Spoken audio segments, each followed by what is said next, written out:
want to thank the folks at York Circle for inviting me here today to speak with you all. I am also an alumni of York. I was here as a student in the mid-'80s, an alumni of the AMPD program, so I'm very proud to be back here today speaking on behalf of York, speaking on behalf of AMPD, and having a moment to speak with all of you. And finally, I just want to thank all of you for coming out on this Saturday morning and taking the time to hear what we have to say as part of this series. So with that, I will launch in.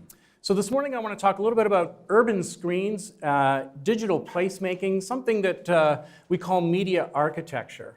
And I'll just begin by saying, for me, media architecture is about the integration of screens and buildings, about the integration of screens on city streets and in urban environments, but more than just screens. I'm going to take a very sort of broad view of what constitutes architecture through 3 projects that I would like to share with you. I'll begin by just talking a little bit about the technologies that I think are facilitating these kinds of interventions on behalf of architects, artists and designers, technologists.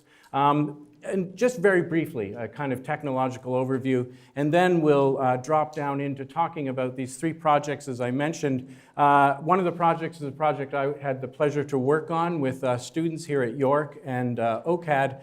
2 other projects, one by a well-known Canadian artist and the other by a Canadian company, taking up some of these technologies that I'll talk about as well.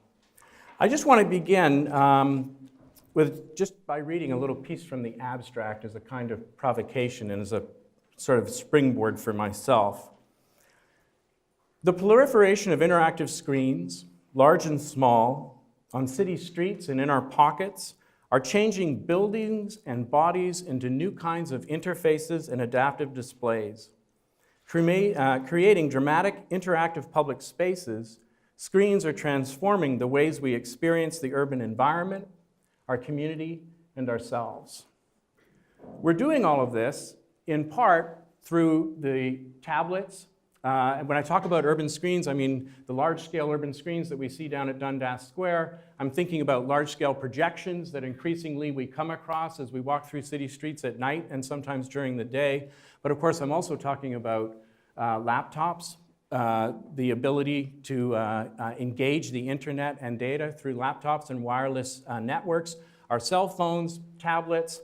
All of these things increasingly, I think, turn the city into a kind of interface, an interface that we can begin to interact with directly, an interface that is increasingly responsive. So it's an interface that we can reach out and sort of engage with, and I'll talk about that more through some of the projects I'll show you. But it's also about the city increasingly through large-scale sensor networks, through data, beginning to respond to us, beginning to react to our presence, but also to the environment around us. Paul Sappho, a futurist, sort of characterized the development of computation from the 1980s through to today. And he talks about the 1980s being a time of processing. You know, we began to crunch numbers. It was possible to crunch large sets of numbers and do things that we hadn't been able to do with computing prior to that. It also marks a time when computers start to make their way into our homes. And many of us here will remember those early days of the home computer, first wondering what the heck we were going to do with it. And then, watch through successive decades as increasingly it's become a kind of information appliance that Sappho once referred to it as, to the point today where I think many of us think, what would we do without our computers, or at least without access to our computers? And certainly the 1990s were all about access for Sappho. Computers started to talk to each other through modems, and computers started to talk to networks. We saw the decentralization of computing networks, and of course, the largest network that kind of emerges in the 90s for us is the internet. And we all start to engage throughout the 90s with one another, with institutions, through the internet. The 2000s see the introduction of sensors attached to our computers, attached to our computational abilities. And by sensors, I mean things like microphones, cameras. I mean GPS, the Global Positioning Satellite System. Come on in, so please don't hesitate to come in and find a seat. Yeah. Yeah, no problem. There's some more seating up there.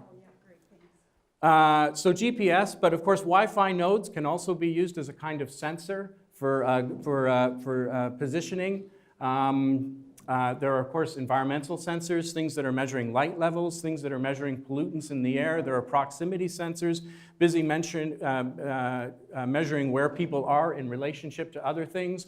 All of this data, all of these sensors, these large-scale networks continue to grow. We continue to produce, collect all of this data into something that we now talk about as big data. And we wonder what we're going to do with all of that big data. How are we going to take all of that information and somehow convert it into something meaningful, something that we might call knowledge, something that we might use to help us navigate the cities, to help us interact with one another and the urban environment in ways that benefit all of us. I would add to sensors mobility. You know, mobility has become increasingly important for all of us as well. If you think about it now, we carry more computational power in our pockets than existed in the world in the 1950s. We're able to do things with these devices that were the stuff of science fiction in the 1960s and the 1970s. So mobility is an important part of this equation as well. And Sappho argues that the next wave, the next thing that will sort of take the computational world by storm is this notion of interaction. As we begin to interact with the devices, but with the world around us through those sensor networks in real time. So, what we're now able to do as people is interact with both the virtual world and the physical world.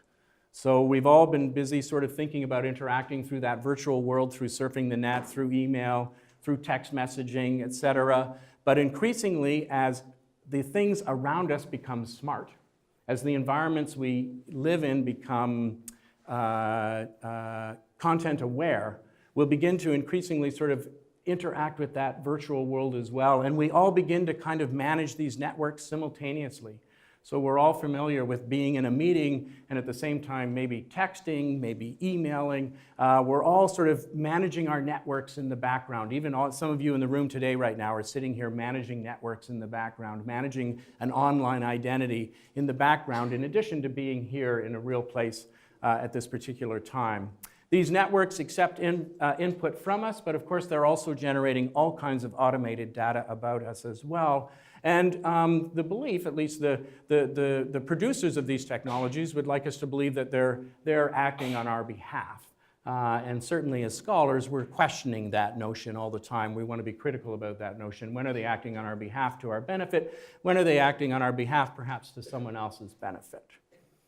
But all of these technologies contribute to this thing we've now called ubiquitous or pervasive computing. And of course, we increasingly hear in the media today about the Internet of Things. And all of these technologies converge to make that Internet of Things possible. And when we talk about the Internet of Things, we're talking about refrigerators who are busy managing or monitoring our food intake, making recommendations to us. We talk about smart cars, driverless cars. I mean, a driverless car, for me, that's connected to the web kind of means we're going to reverse this relationship. Rather than carrying this technology in our pocket, we're actually going to sit inside the technology and surround ourselves with it. So the relationship of our body to all of these things is important, and it's that scale and that relationship that I also want us to keep in mind a little bit when we're talking about the projects that I'm going to share with you. Which sort of engage people and bodies in city streets and in other public spaces. So this layer of data, we now talk about this kind of layer of data that has sort of gently descended over urban and rural environments. I mean, wireless networks exist in our national parks today. So there's this layer of data, this layer of infrastructure that's invisible. It's not necessarily there for us to see, but it's there, it's always on, and as a result, we're always connected to that. This is a sculpture by an American artist named Janet Eckelman. She produces these beautiful large-scale nets that are illuminated and kind of float above city squares, city streets. She sort of installed them in different cities around the world, and I just thought they were kind of a beautiful visual metaphor for this idea of this layer of data that has gently descended upon us. Here's an early map of the internet. The internet is, of course, critical to all of this discussion because it's the internet through which all of this data flows. This is an early map sort of showing all of the various nodes on the net and sort of mapping traffic to and from web pages on the net. And I raise it because I think it's important for us to just think also about how our relationship to the net has changed with the advent of these mobile devices. So in the 90s, when we first started going online, it was largely a static experience. We sat in a chair in front of a workstation. There was a computer screen, which became a kind of window on the world to this thing we called cyberspace. And we would go on a journey through cyberspace, linking through hypertext links to different web pages that would contain information and data that we were looking for, right? Today, location, as these devices are busy tracking where we are, location has become one of the primary filters, one might argue, through which we access the net. And we need to be thinking about how that changes our relationship to the net. And one way it changes our relation to the net is that I sort of imagine, rather than looking through that window on the world, the net is now all around us, right? At least metaphorically. Sorry, Nick? Oh, sure, will do. Because, of course, even though we talk about the net as this rather ethereal thing, we know that there's a whole set of wires and, render farms, buildings, et cetera, that house all of the infrastructure that support that thing. But what I want us to be doing is just thinking about this notion of net locality now, which is an idea forwarded by Adriana de Souza, a Brazilian scholar working in the US, who's spent a lot of time sort of thinking about how our relationship to the net is changing based on location. So if you think about when you surf the net, what happens? Suddenly Google starts showing you things that are close by, that are in proximity to you, et cetera. So all of that becomes important in terms of thinking a little bit about those screens that we talked about earlier. So here's a great picture of Times Square. We can think about Dundas Square if we want a more local example. And these phones. And I've just got a couple of shots here. These are young people in Hong Kong as part of the umbrella movement. And I want us to just think for a moment about how important it is these phones are in large-scale public gatherings. You can't go to a concert, to a public space, to a political rally without seeing people on their phones, recording things, talking to one another, texting things. I mean, one might argue that the phone has sort of become the primary negotiator, the primary mediator between us and that virtual world, us and that world of data that exists out on the net. Here are a bunch of young people in Egypt. So all of this, of course, contributes to this notion perhaps of digital placemaking, and that's ultimately what I want to talk about through the projects that I want to share with you. Digital placemaking refers to the use of these technologies, the use of access to these networks, the use of these technologies combined with different kinds of media. It could be sound, it could be video, it could be text, to help to sort of augment, transform, change our relationship to place. So something during the day might be different at night. An empty square at night suddenly filled with 1,000 people interacting with a large-scale projection changes that space, changes our relationship to that space, changes our experience of that space.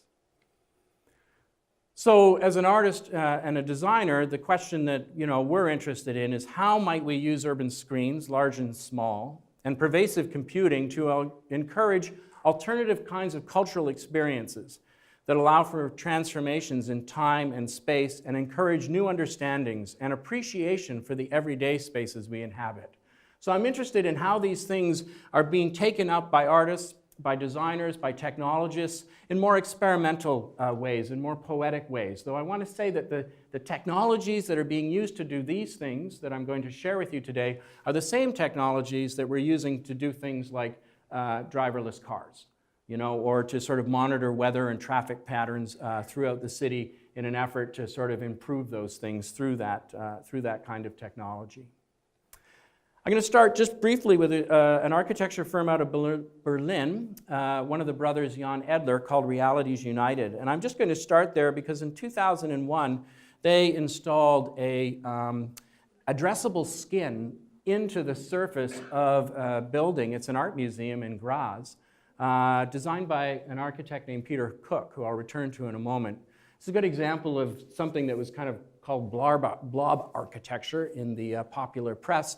Though for me, what's exciting about it and interesting about it is that it's an architecture that is in part made possible by computation.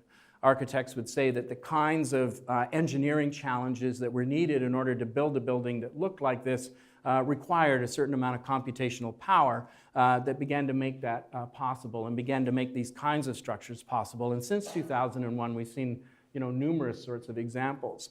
The other thing that's pretty unique about this building is this low resolution screen that is integrated into the surface of the building itself. So it's just made up of fluorescent circles, the kind of thing that I won't say you could buy at Home Depot, but certainly fluorescent lights that you would install normally to sort of light a space. In this case, it becomes a kind of low resolution screen. As I say, it's programmable. Here we see the image of an eye. Here we see the image of hands. So being an art museum, the idea was that, of course, we could turn over the surface of the building itself to artists to program, create animations, to animate that surface, to animate that space. And there's the idea that maybe the building kind of changes and transforms. Its surface is fluid. There is the potential for that surface to be constantly changing. Just before I go there, I'll just say Jan Edler has a connection to York as well, in that in the new subway station in the York Commons, Jan Edler is designing an interactive installation for that platform. The lighting for the platform will use what he calls chandeliers. We've all seen digital numerals on those old digital clocks that we used to wear. Remember those digital wristwatches? Well, using that same system, he's going to create a system that will allow people to use keypads on the subway platform and send messages that will then be displayed as part of the lighting system on the platform. So there's this idea that people, while waiting for the subway, can be busy sharing messages with one another. And at the time, he was here a few years ago to talk about that, and people, of course, said, well, will there be some kind of moderating system to, moderate the content of messages sent? And at that time, he said no, that he was open to, people and the system editing each other. If somebody put something up on the screen that you felt was inappropriate, well, then you could walk over to that kiosk and you could, change it. Whether or not that happens will remain to be seen. I guess we'll have to wait till 2018 to see what happens. I'm also interested to see whether or not he moves away from the fixed kiosk on the platform and starts to use phones, because of course you could easily do the same thing with a cell phone today, but it kind of changes the location specificity of that experience, in that if people could sort of send messages to the station from anywhere, anytime, it's a little bit different from you're standing in the station and a message appears and you start to think, well, wait a second, who sent that message? Where did it come from? Oh, I've got a response to that person. I'm going to type something and send it back. So, for me, conceptually, and I think Jennifer would agree, there's big differences between whether or not you open that up to the network as a whole through the phone, or whether it kind of remains this kind of local area network. I mentioned earlier that Peter Cook was the architect for the building, and he was one of the founding members of a group called Archigram, who in the 1960s spent a lot of time thinking about what cities could be based on the kinds of technological innovations that they sort of projected out into the future, much of it based on computation and computing. So they started to imagine different kinds of city infrastructures, in this case buildings that could walk and move. So they sort of talked about a kind of a walking city, if you will. They were interested in circulation. They were interested in the flow of information, the flow of people, the flow of capital, all of these things moving through cities, and how that flow, that information flow, might be expressed literally through the buildings and city streets themselves, but also the ways in which we inhabited those spaces. What would it be like to live in a building that moved or that walked? We might think, well, that could be rather inconvenient, but on the other hand, it opens up certain kinds of possibilities. They also talked about the plug-in city. And this is a photo composite by a German photographer named Saal. I'm forgetting his name now. I apologize for that. But there's this idea that, you know, the city is a place where you could begin to plug in, unplug. And all of the ideas that Archigram talk about in the 1960s seem particularly current today. As a matter of fact, a lot of the futurist thinking from the 60s, for those of us who are historians and scholars, et cetera, there's a lot of ideas that circulate in the 60s that seem very sort of relevant today, particularly as some of the ways in which they imagined the world might change based on how we use these technologies seem to be coming to a certain extent true, right? Not in exactly the way they imagined it, but certainly that potential, that possibility is there. So I want to turn to a project called Tentacles. It's a project that I did in 2009. It was one of the independent projects at Nuit Blanche. We were invited by the Canadian Film Centre, the Media Lab there, who were partly helped us, who helped collaborate on the creation of this project. They invited us to show it there. I'll just say really briefly that Tentacles is an application for a phone, and it's made up of two parts. There's a controller that you download for free to your phone, and then there's a large-scale projection projected onto the side of a building, an animated world. And when you launch the app, a creature appears in that world, and you're then able to control that creature. And we imagined it as a kind of game that people could join spontaneously or leave. There were no winners, there were no levels. It was a kind of ambient experience that people participated in, and there was a soundscape that was sort of projected out into the city street. So I just want to share a bit of a video with you of the installation. We went on to sort of develop the application further, and we showed it in a number of different places. So you'll see a couple of different iterations of the application in this video.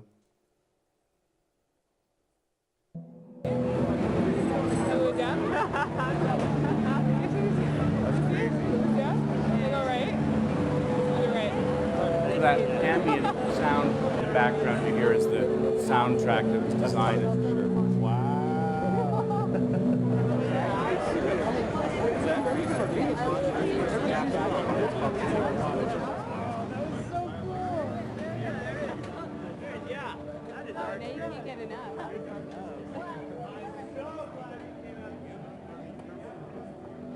Look at us. Look at us. Look at our things. We're making love.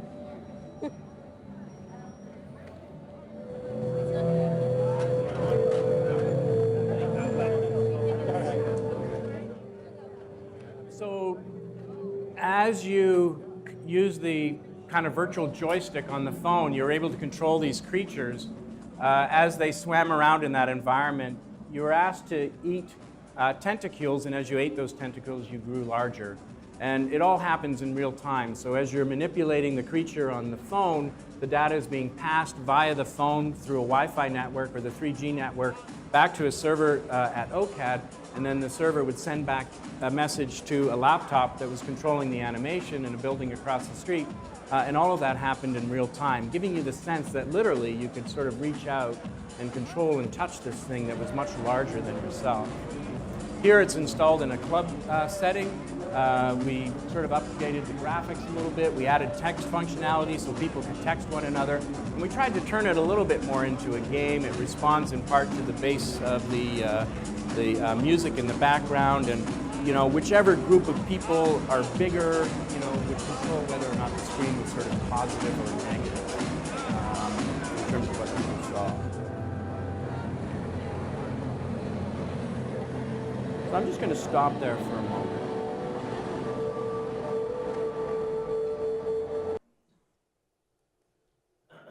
So in part, we were interested in the way this project could sort of collapse public and private space, because I think a lot of what this technology does is collapse public and private space, and we have all, you know, heard people talking on the phone saying things that we think, well, maybe I really shouldn't be hearing this at this particular moment, et cetera. But we were interested also in the way public and private space might shrink and expand as the tiny gestures, quite intimate gestures I would add, that you make with your fingers on the screen in the palm of your hand are then sort of magnified for all to see through the creature.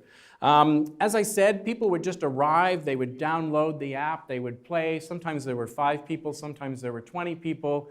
Our hope was that they would also start to sort of interact with each other, that it wasn't just about them and the screen, it would also sort of be about them and the people around them. Though to be honest, I have to say it was mostly about them and the screen, not so much about them and the people around them. In 2011, we were invited to go to the MoMA and participate in an exhibition called Talk to Me, which is an exhibition organized there about communication between people and sort of inanimate things. I now just want to turn our attention to Rafael Lozano-Hemmer. Some of you might know his work. Lozano-Hemmer is a Mexican-Canadian artist. He's been working in the field for some 20 years and is somebody who has done things for the first time in a lot of instances. He works with projection, he works with computers, he works with lighting, and he works with all of these systems to sort of begin to sort of animate public spaces on small and large scale. And many of his projects involve user participation, because ultimately, where we want to get to, at least, or what I'm interested in talking about, is the way in which users are being invited to participate in these spaces and help to animate these spaces. This is a piece called Body Movies, done in Rotterdam in 2001. It's a large-scale projection onto the side of buildings. The team that he works with spent time photographing portraits of people of Rotterdam, and these portraits would appear inside the shadows that were created by passers-by. So passers-by could begin to sort of play with their shadow on the side of the building. Shadows would get frozen. They would be displayed very small or very large. People would play games of matching up their shadows. And at the same time, their images were taken and added to the kind of repository of portraits that were being shown of people in the city at the time. The piece I want to share with you, though, is called Voice Tunnel from 2013. It was done in New York City. He was invited to participate in a street festival, and in this case, the city agreed to make available a tunnel just at 34th Street around Grand Central that for more than 100 years has been open only to traffic. Okay, so cars fly through this tunnel all day, every day. Pedestrians are never in that space. So Lozano-Hemmer and his team had the opportunity to think about, well, how could we begin to animate this space? How could we utilize this space and turn it into a kind of experience for New Yorkers and visitors sort of passing through that space? And again, I have a little video here, a little news clip that talks about the project that I'll share with you. We are here. 이거 진짜 멋있다. As you're walking into the tunnel, you're surrounded by the voices of hundreds of New Yorkers who have participated in the piece. You only get one shot. Do not miss a chance to blow. We have a little intercom, like a microphone that records your voice. Sandra stole my heart. It is better to light a candle than curse the darkness. And then converts your voice to light. How much is the toll for this tunnel? And then every time that a new person records a voice, all the previous recordings get moved down one position toward the outside of the tunnel. It's 150 channels of sound that are telling you stories, but then it also has the 300 spotlights which in a way visualize the voice itself. Now that strength which in old days moved heaven and earth, that which we are. Here is a chance, it's an open mic, to have your voice converse with others. One of the things that we are seeing, and I'm very happy about that, is that people are also listening and replying back to what people said in the past. Perhaps the most symbolic one was a fellow who actually proposed marriage to his fiancée or to his girlfriend, and she replied yes, and then their voices traveled together down the tunnel as more people participate, and they walked throughout the tunnel. Until our hope is met in heaven. In the case of freedom of speech, after Snowden, after PRISM, there are just so many different systems that are constantly tracking us. I think it's really important for artists to intervene in that, to actually, instead of create suspicion and surveillance and Orwellian situations, you're creating environments that are poetic or connective or critical, that create community, that brings us closer together. My feeling, and I know it's idealistic and utopian, is that art is helping society create this cohesive bonds that ultimately make us safer.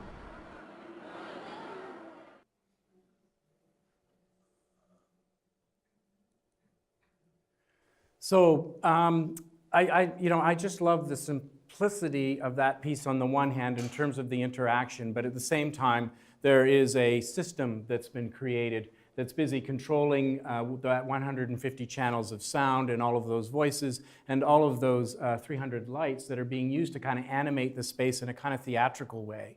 But it's also interesting to think about how the piece doesn't really exist without the active participation of those people in the space. If nobody's in the space, there are no voices, there is no sound, there's no light, there's no activation. So all of us as audience members need to participate in order to actualize or realize the piece.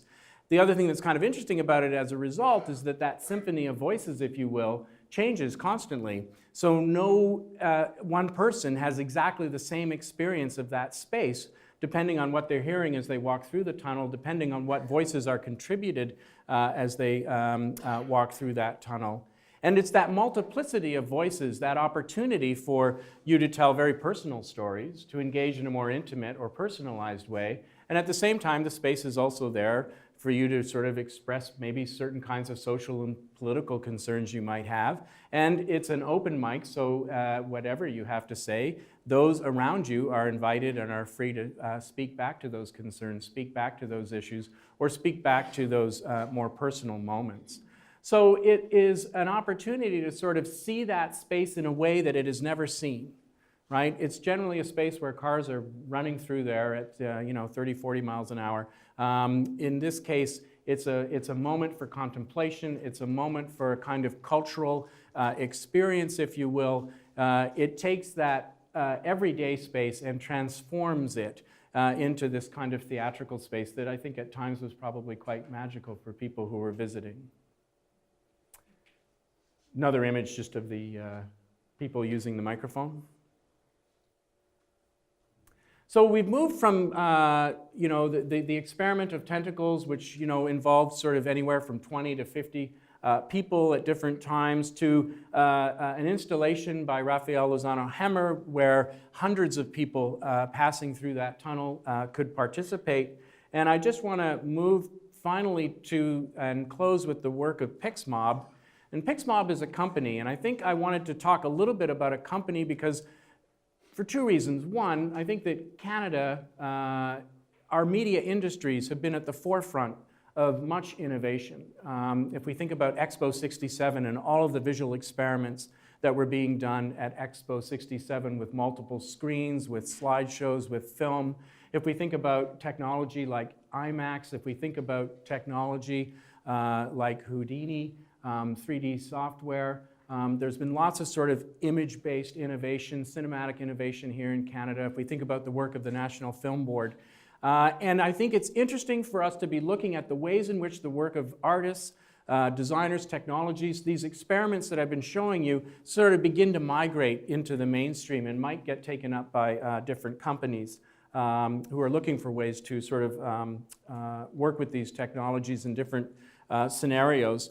I guess I just want to also say that I think that using computation to create experiences, using computation to animate environments is a new industry that's just kind of emerging, and I would like to think that there are a number of Canadian companies who are at the forefront of that once again. So the Moment Factory working out of Montreal, and this smaller group here called PixMob.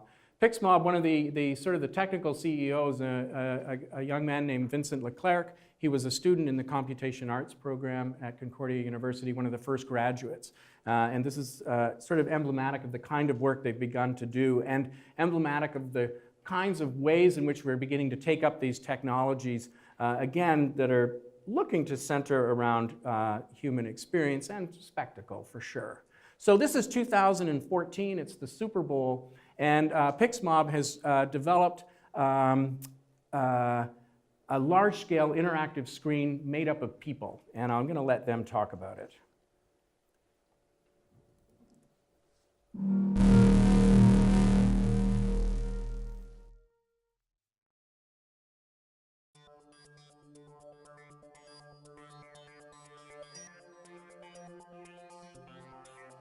The idea of PixMob was really to think of people as like pixel wearers, like you're going to create my light canvas. So you just give an object that has computational power and communication capabilities, and you can make magic.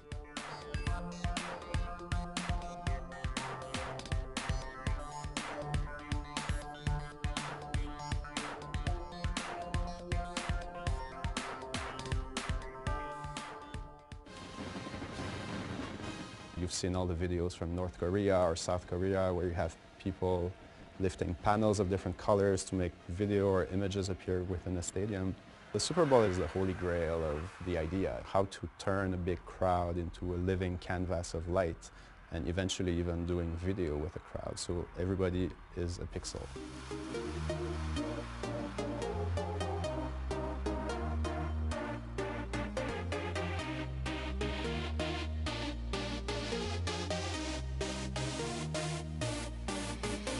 People are blown away. The wow factor is there when the bracelets go on and you put them on for the first time. Everybody starts cheering, like, oh, you know.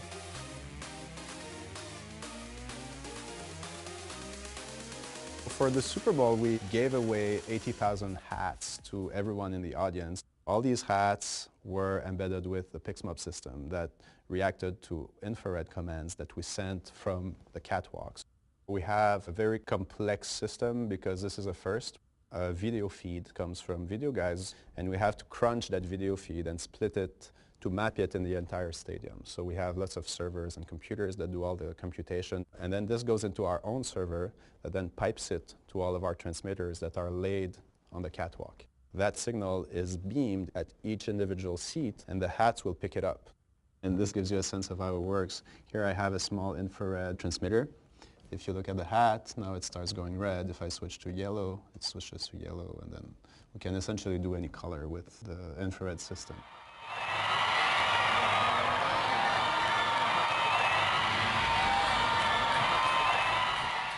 Doing wearables is always a challenge because you never know how people are going to use your product. It's not a hard object, you know, it's flexible, people can stretch it, people can do all sorts of stuff. So the main challenge for us was to really embed the electronics and make sure that regardless of what people will do with it, it will stay in position so that we can still get a good signal from our transmitters. It makes the crowd euphoric and also connecting with each other. It's really like a feeling like, okay, we're in this together.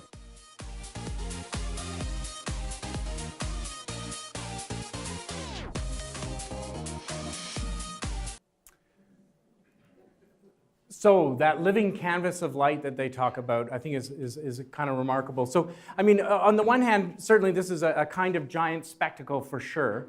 I think it's a kind of spectacle that when you're in the moment, I imagine, as you know, described by one of the musicians, it can be quite euphoric for audience members. I know I get excited just kind of watching it.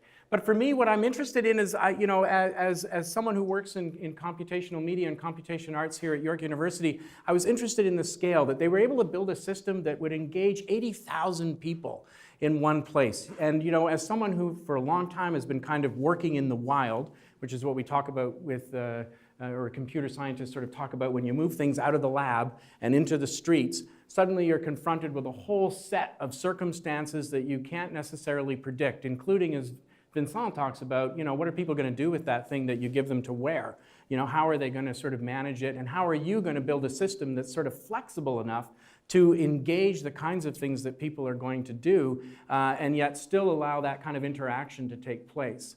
The other thing that I think is kind of exciting for me about this is to think about how we could take that system, because at the moment it's still kind of one way, right? Designers are designing a system where feedback is sort of broadcast out to a group of people. They're not necessarily collecting data back from those people and then using it in some way to influence what's, for instance, happening on the stage. But I get excited thinking about, well, how could we begin to sort of, you know, what would it take to sort of develop a vocabulary needed to sort of take all of that input, all of that data, and then build that into somehow having that influence what might be happening on stage in terms of the performers. Would it be possible? I mean, the musician sort of talks about just the experience of being there with all of those people and watching the audience and how that changes that moment. But would it be possible to sort of begin to think about how we might influence that experience through collecting all of that data from people? And I see Barbara standing up, so I know my time is short.